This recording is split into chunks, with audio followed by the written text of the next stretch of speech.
For the Life of the World is a production of the Yale Center for Faith and Culture. Visit us online at faith.yale.edu.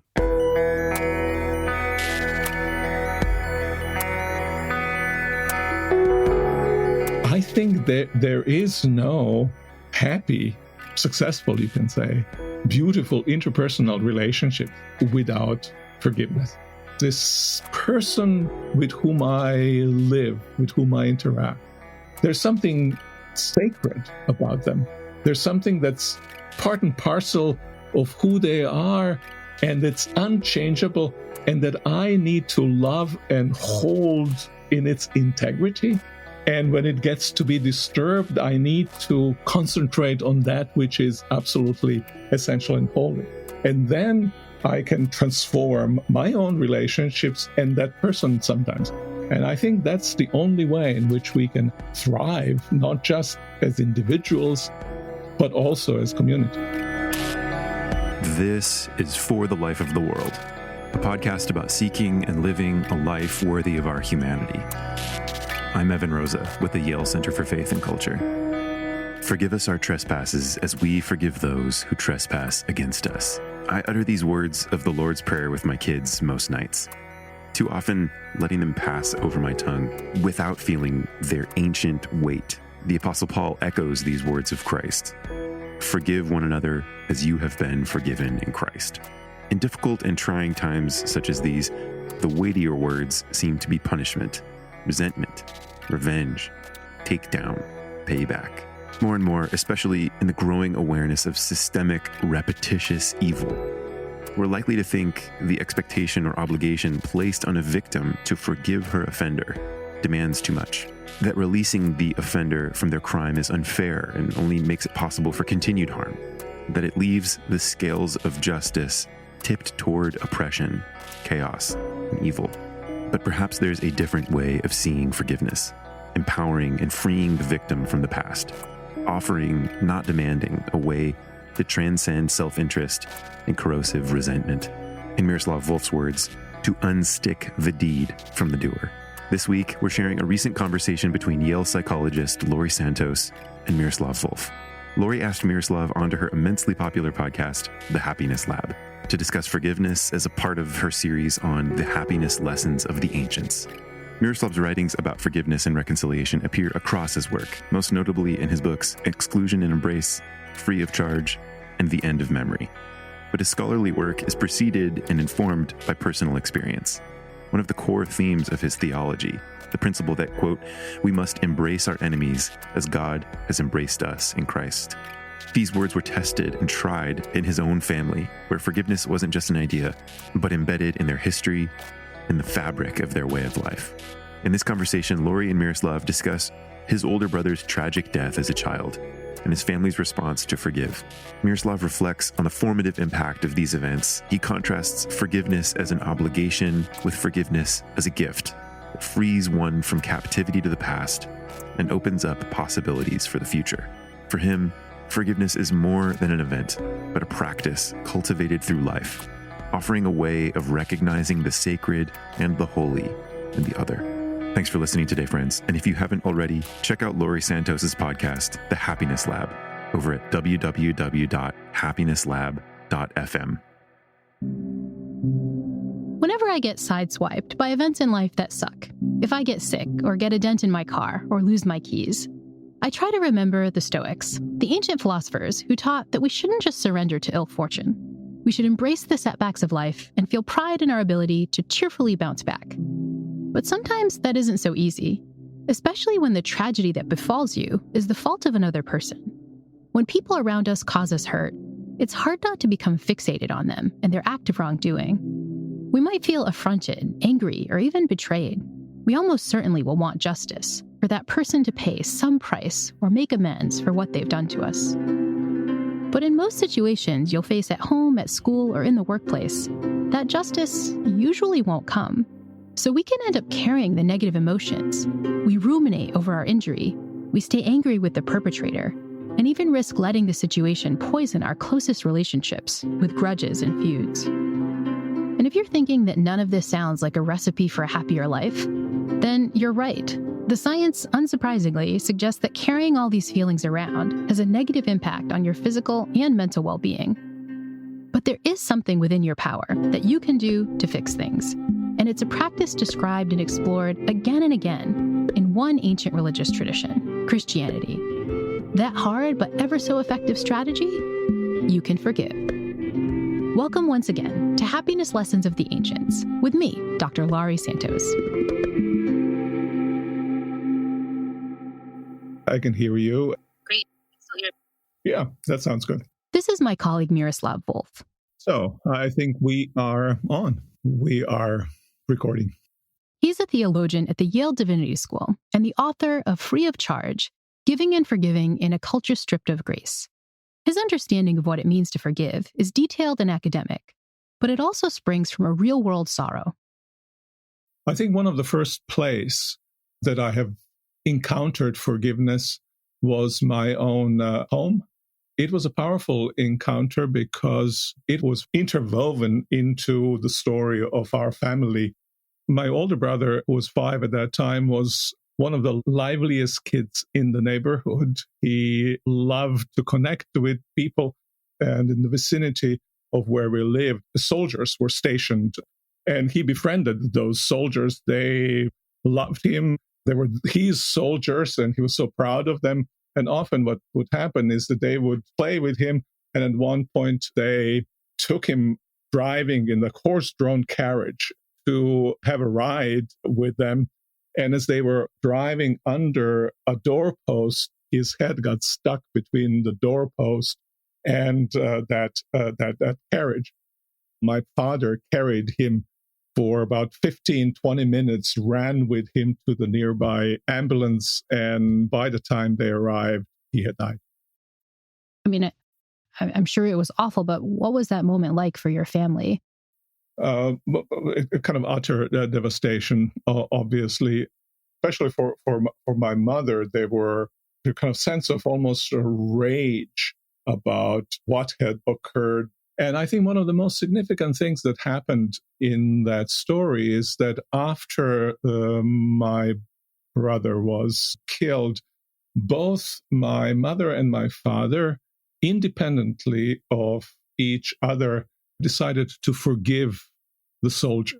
They sought also the soldier and to talk to him so that it doesn't remain simply something that happened within their own selves, but became a gift that they offered to him. And it was both incredibly freeing for them. At the same time, especially for my mother, it was one of the most difficult things that she had done, to transcend the inner rage, to transcend this deep sorrow that gripped her. And the way she describes that forgiveness was she would forgive, and then she would take the forgiveness back, especially at night when the demons come. She would think, why would I want to forgive? I cannot forgive, demanding some kind of revenge. And yet, at the same time, she quoted to herself a text from the Bible, one of the epistles of the Apostle Paul, who says, "Forgive one another as you have been forgiven in Christ." It is this what God has done for her that she felt that she needed to display in relationship to others. In other words, she was trying to align her character with the beauty of God's character. And this struggle between wanting revenge even and feeling the need to live worthy of what she thought was appropriate to her very humanity, that was the inner struggle which was there. And of course, for a long time, that sorrow stayed with her. And for me, then the forgiveness became this jewel that is very difficult to achieve. But when you do, then you have something beautiful. And so your parents were really inspired by this idea of forgiveness in Christian thought. So there are a lot of threads in Christianity, but it feels like forgiveness is a really fundamental one that runs through a lot of Christian thought. Yeah, I think it's a very important one. And I think the reason why it is important is that for very early in Christianity, for Jesus himself, the love of enemy was a kind of fundamental Christian stance. But how does one love a wrongdoer? What does it mean to love the wrongdoer? One forgives. And there's a saying of Jesus when he's asked, how many times should I forgive? 7 times? And Jesus basically responds, 70 times 7. So to say the infinite number of times is the number of times you should forgive, which is to say the stance is really a fundamental one, irrespective, in fact, of what the other person does in response or toward me as I offer the forgiveness. Because I think many of us get this idea wrong, or at least wrong relative to what Jesus meant by this. So kind of give me a definition of forgiveness as it's thought about in Christian thought. So maybe a good way to do that is to contrast it with what seems to be in popular culture, but also in some philosophical literature, prevalent way to understand forgiveness.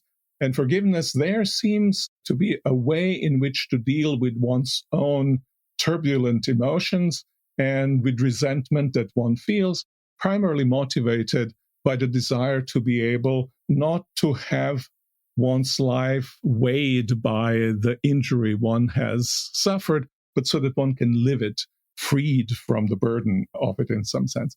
And I think, whereas in the Christian tradition, this is a very important consequence of forgiveness, but forgiveness itself is something else. And I have described it in the following way. Forgiveness has a structure of a gift. Somebody gives something to somebody else. The one who gives is the one who has been injured in this case. The one who receives is the injurer. And what one gives is forgiveness. And the content of forgiveness is not counting the wrongdoing that a person has committed against them. You can put it this way, to unstick the deed from the doer. That's what forgiveness does. When we think about forgiveness, it's also easy to get forgiveness wrong. So I kind of want to walk through what forgiveness isn't, because I think sometimes people think forgiveness is about making everything okay or saying that the action was all right or not going for justice. So talk about some of these misconceptions we have about forgiveness. There are situations in which we say, it's okay, doesn't matter. Somebody bumps into me and there's nothing to forgive really, right? It's simply to say, recognize, it's okay, no problem. Forgiveness comes in play when the injury is much more significant. By the way, Nietzsche was against forgiveness precisely because he thought that all wrongdoing should be treated in the way in which what I've described now as a person bumping into somebody, because aristocratic nature should be such that they are not affected by a wrongdoing. In the Christian tradition, the recognition that the wrongdoing has occurred is fundamental to forgiveness. And it's in these kinds of situations that forgiveness is necessary. And the reason why it's necessary is because the wrong cannot be simply disregarded. Injustice has occurred, and somehow that injustice has to be taken care of. But the problem, which is what Hannah Arendt emphasized, especially in the context of her comment that Jesus Christ is the one who introduced forgiveness into interpersonal and public affairs. The reason we need forgiveness rather than simply deployment of justice is that time does not run backwards. The done deed cannot be undone. It stays there and it qualifies the doer. And the question then becomes, how does it stop qualifying the doer and qualifying the relationship that I have to the doer? And that's this idea, I used the term a little bit earlier, kind of ungluing, unsticking the deed from the doer so that the doer and the deed do not merge. And so the person can be freed from that deed. That, I think, happens through the gift of forgiveness. I simply say, I don't count it against you. I relate to you as if you had not done that particular wrong. Unsticking the deed from the doer. Put like that, forgiveness sounds easy. But like many of the practices we discuss on the Happiness Lab, it's not something that comes naturally to many of us. Our lying minds often tell us that it won't feel so great to forgive. So after the break, we'll explore this misconception and hear about the surprising benefits we experience by forgiving others. The Happiness Lab will be right back.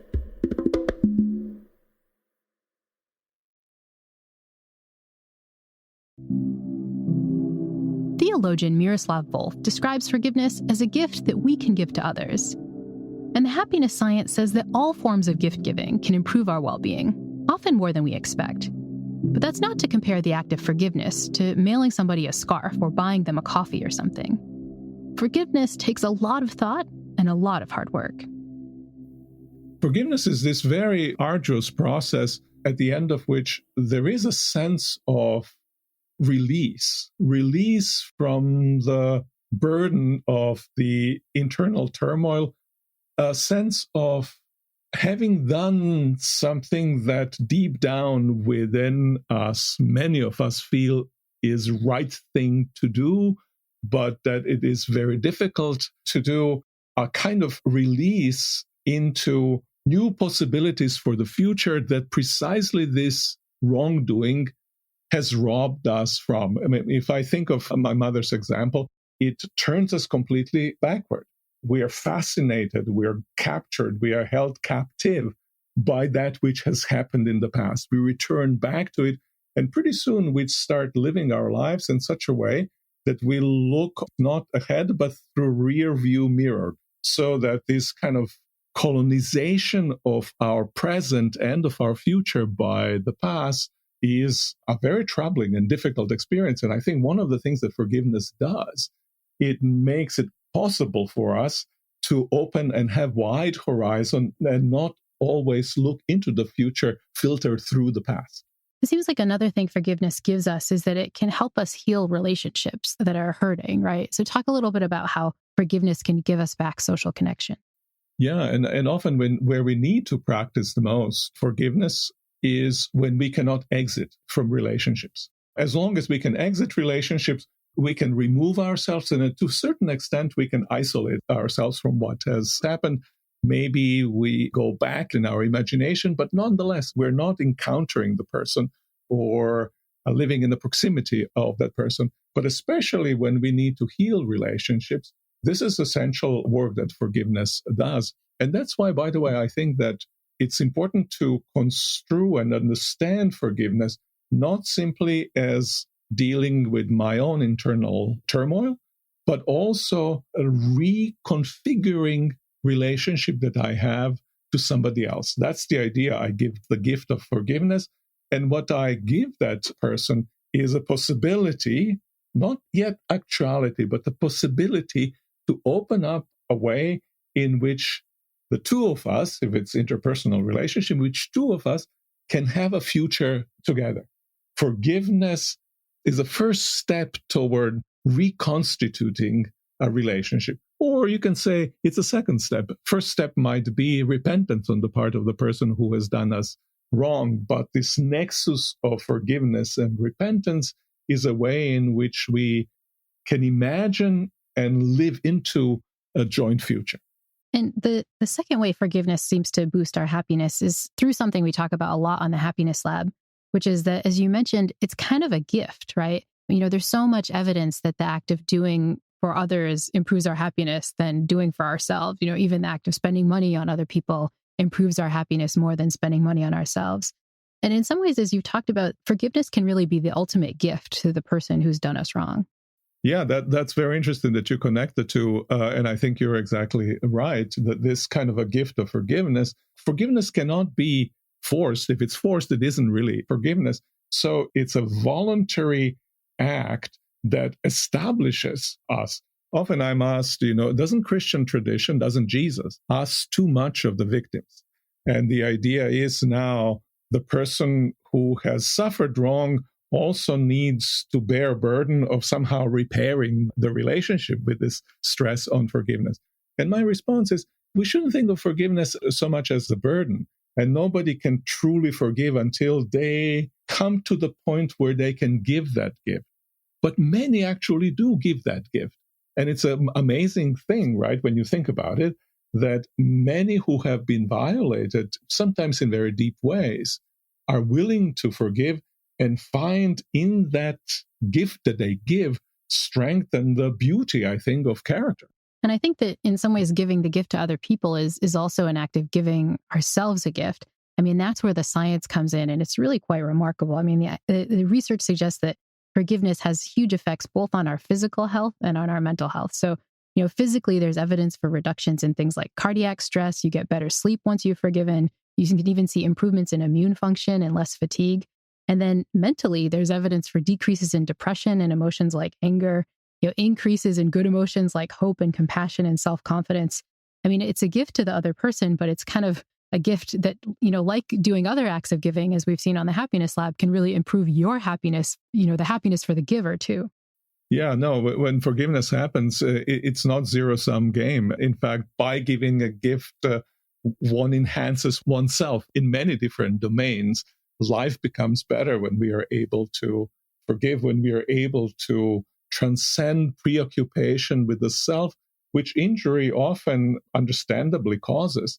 And so this moment of self-transcendence, of transcendence of the self that has been injured and growing into something that is beyond that which the injured self is a therapeutic as an act itself. And it has this important positive consequences for the rest of our lives. And so talk about how that's helped your family heal after your brother's death.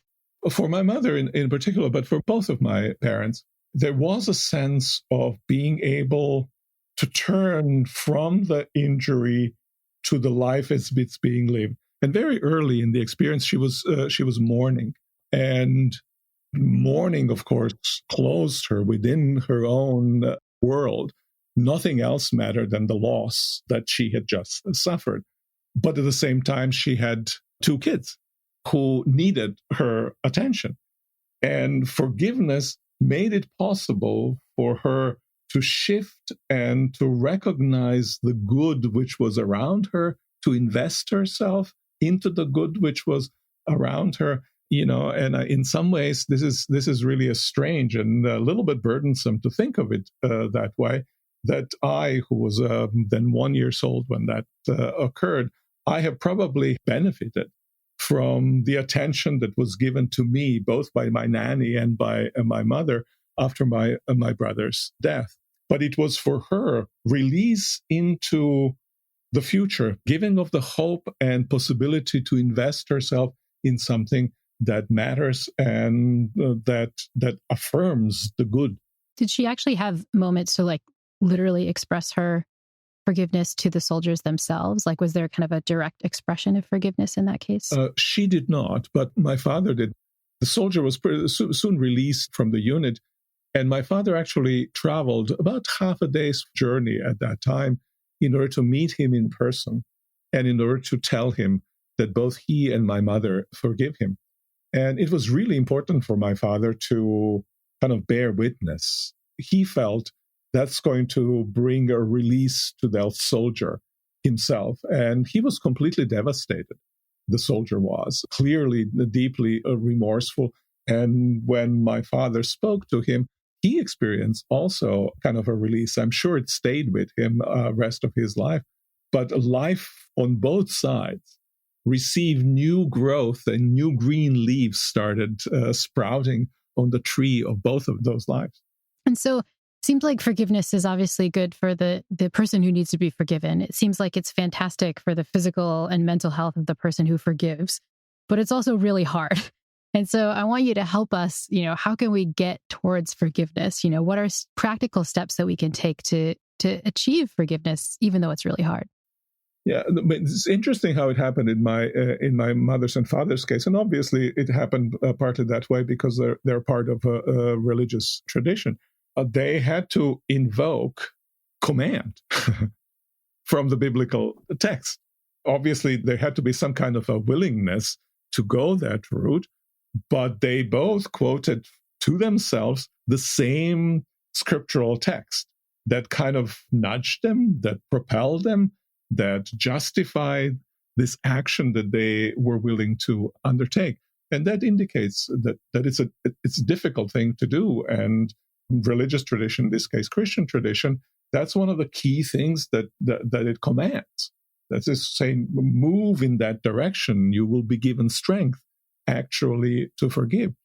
But I think even more than that. So that's the forgiveness at the beginning. But her experience and my experience and my study of forgiveness always says that forgiveness isn't one-time event. You forgive and then you start moving forward.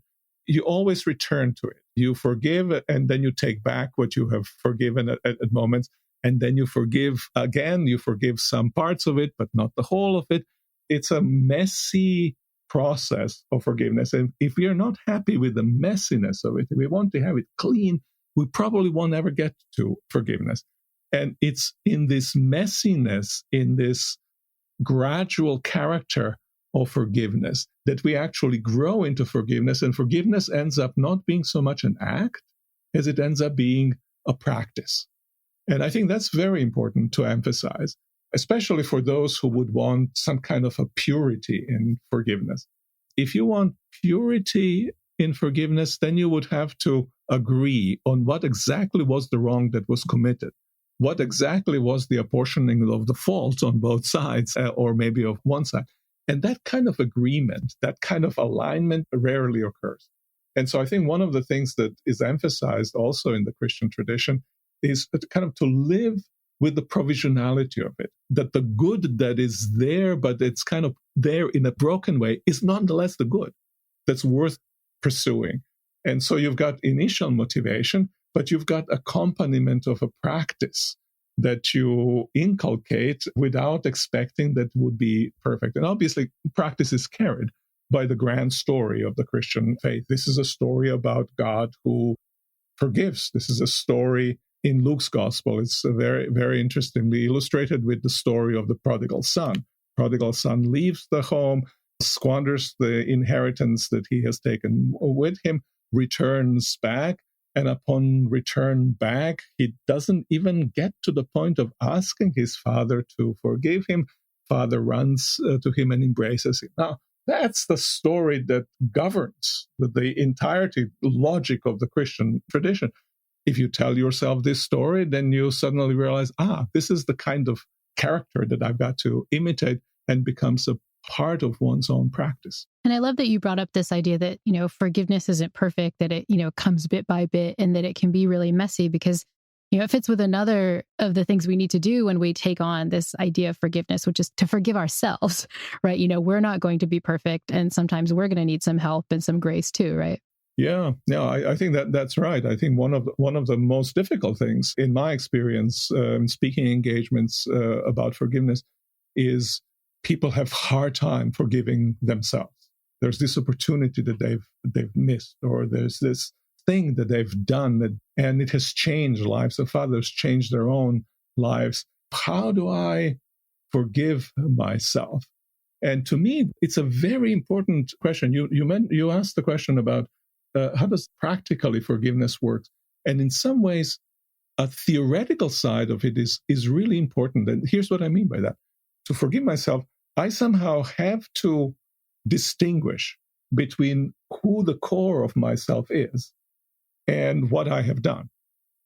I cannot have an account of the self that is simply sum of what I have suffered and what I have committed. If I have that kind of account of the self, there's no way to delete that from the self, because that is integral. My wrongdoing is integral to myself. But in the Christian tradition, it has always been, other traditions as well, to a significant degree. There's always been a sense that there's a kind of core of the self that is loved by God, and that we ought to love in each other, that is untouched by anything what that person might or might not have done, or what that person has suffered. And I sometimes illustrate it in this way. When my son was, I think, 4 years old or something like that, we were driving once to see my sister. He's kind of bored sitting back in the car, and I'm trying to entertain him. I told him the story, Metamorphosis, which was what I saw the night before in theater. And I described a little bit Metamorphosis, and then I come to this idea of Lucius trying to transform himself into a bird by imitating certain forms of incantations, and he ends up looking like a donkey. And Nathaniel is listening to this, and he says to me, "Daddy, would you love me if I became a donkey?" At first I was stunned by this question, but immediately, of course, Nathaniel, no matter what happens to you, you're mine. No matter what you turn into, And I felt this is a really profoundly important intuition about what love is, what forgiveness also is. It differentiates between the core self and the donkeyness that we might turn and become by what we do and what others do to us. And so do you think we'd be happier as a culture if we forgave more? It feels like in some ways forgiveness is something that's not getting better in our culture. In some ways it's getting harder and getting worse. Yeah, I think it is getting worse. And it'd be very interesting to ask reasons why that is the case.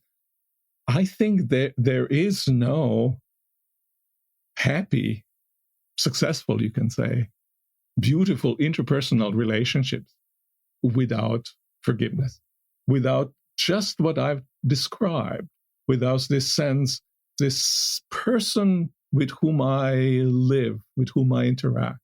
There's something sacred about them. There's something that's part and parcel of who they are, and it's unchangeable, and that I need to love and hold in its integrity. And when it gets to be disturbed, I need to concentrate on that which is absolutely essential and holy. And then I can transform my own relationships and that person sometimes. And I think that's the only way in which we can thrive, not just as individuals, but also as communities. I'm grateful to Miroslav for sharing the story of his brother's tragic death and how it set off a cycle of anger, guilt, and finally release through forgiveness. Few of us will have to endure the trauma of such a terrible bereavement, but we all face smaller acts of wrongdoing on a near daily basis. We receive snubs and slights. Things we value are damaged or taken from us. We're subjected to harsh or unfair words and treated unjustly by loved ones or even complete strangers. If you're anything like me, you might tend to store up these hurtful acts and omissions, mulling them over and hoping the wrongdoer will face a reckoning or make amends. But having talked to Miroslav, I'm going to try a different strategy. I now recognize that I can improve how I'm feeling through forgiveness. It won't be simple and it won't be easy, but it's something I can do to feel better.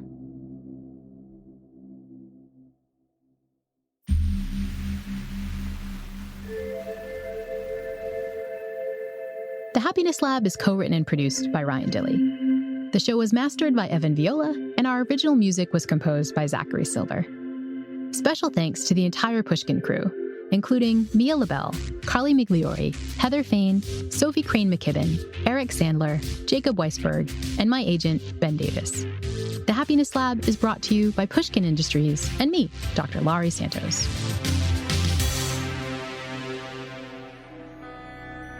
That's it for this week. Thanks for listening in.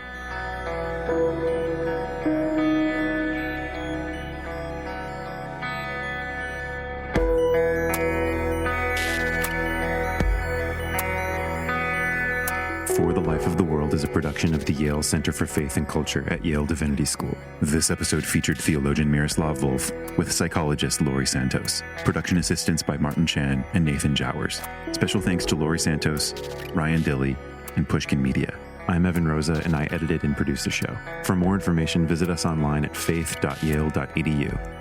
New episodes drop every Saturday, with the occasional midweek.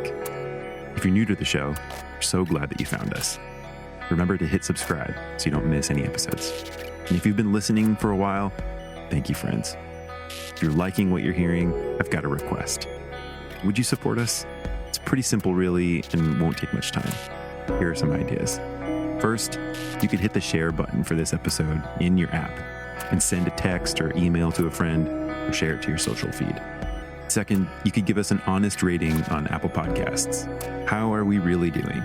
Finally, you could write a short review of the show in Apple Podcasts. Reviews are cool because they'll help like-minded people get an idea for what we're all about and what's most meaningful to you, our listeners. Thanks for listening today, friends. We'll be back with more this coming week.